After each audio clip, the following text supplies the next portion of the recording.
রজনী পরের বাসায় কাজ করার জন্য সকাল সকাল বের হয়। কাজে যাওয়ার আগে ছেলে রাজুকে বলে যে বাবার খেয়াল রাখার জন্য। রাজু বলে, তুমি কোনো চিন্তা করো না, আমি বাবার খেয়াল রাখবো, তুমি নিশ্চিন্তে কাজে যেতে পারো। রাজুর মা রাজুকে বেশ কিছু টাকা দেয় চকলেট বা বিস্কুট কিনে খাওয়ার জন্য, তার যখন যেটা মনে চাইবে যাতে খেতে পারে। এই বলে রাজুর মা তার ছেলেকে বাই বলে কাজের উদ্দেশ্যে চলে যায়। ছেলে রাজু ও মাকে বাই বলে। কয়েকদিন আগে রাজুর বাবা একটা অ্যাক্সিডেন্ট করে, যে অ্যাক্সিডেন্টে রাজুর বাবার একটা পা কেটে ফেলতে হয়, যার কারণে রাজুর বাবা আর এখন কাজ করতে পারে না, কোনো প্রকার ইনকামও করতে পারে না। তাদের পরিবার এখন একমাত্র ইনকাম সোর্সটা হচ্ছে তার মা, কারণ রাজু এখনো ছোট। মা যে টাকাটা দিয়েছিল সেটা দিয়ে চকলেট না খেয়ে সে ব্যাংকে জমা করে। এদিকে রাজুর মা চলে আসে তার মালিকের বাড়িতে। মালিকের বাড়িতে আসার পর সবকিছু গুছিয়ে সে রান্না করতে চলে আসে। তো রান্না শেষ করে সে তার মালিকের কাছে খাবারটা পরিবেশন করার জন্য যায়। তার মালিক এবং মালকিন দুজনে বসেছিল খাবার টেবিলে। এরপর তাদের সামনে খাবার দেয় এবং তারা খেয়ে নেয়। খাবারটা খেতে অনেক সুস্বাদু হয়েছিল, এর জন্য তারা খাবার শেষে রাজুর মাকে অনেক প্রশংসা করে। খাবার শেষ করে তার মালিক অফিসের উদ্দেশ্যে রওনা হয়ে যায়। মালিক অফিসে যেতেই রজনীর মালকিন তার পুরনো প্রেমিককে ঘরে নিয়ে আসে। এরপরে তারা দুজনে উপরের তলার রুমের দিকে যেতে থাকে। রজনী এই জিনিসটা নিচে দাঁড়িয়ে দেখতেছিল এবং তার মনে প্রশ্ন থাকে যে উপরে যে তারা কি করে সেটা দেখবে। এজন্য রজনীও নিচে দাঁড়িয়ে না থেকে উপরের তলার রুমের দিকে যায় এবং অবশেষে রুমের ভিতর ঢুকে যায়। রুমের ভিতর ঢুকতে দেখে তার মালকিন বয়ফ্রেন্ডের সাথে অনেক নাচানাচি করতে। রজনীর উপস্থিতি মালকিন ঠিক পেয়ে যায় এবং রজনীকে অনেক বকাঝকা করে যে তুমি এখানে উপরে আসছো কেন, তুমি নিচে তোমার কাজ করো, তুমি এখানে কেন আসছো, যাও নিচে যাও। কিন্তু রজনী দাঁড়িয়েছিল,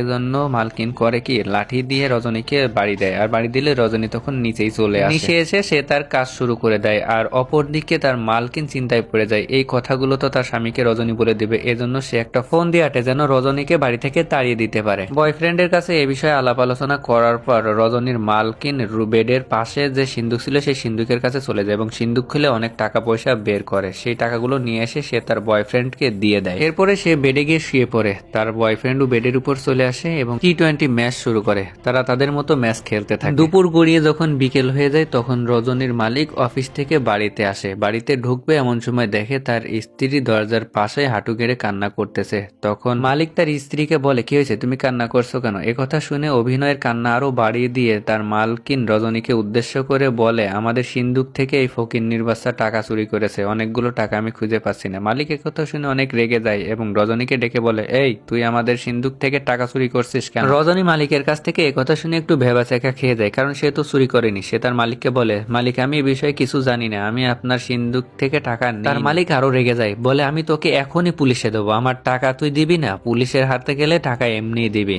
তাই বলে সে তার ফোনটা বের করে এবং পুলিশকে কল দেয়। কিছুক্ষণের মধ্যেই পুলিশ চলে আসে এবং রজনীকে ধরে জিপে করে পুলিশ স্টেশনে নিয়ে যায়। এখন রজনীর পরিবারের কি হবে সেটা জানতে হলে অবশ্যই ভিডিওতে লাইক করে দিও এবং পরবর্তী পার্ট পাওয়ার জন্য এই ভিডিওতে লাইক এম থাকবে 2000। আশা করি তোমরা কমপ্লিট করে দিবা, আর অবশ্যই পেজটা ফলো করো।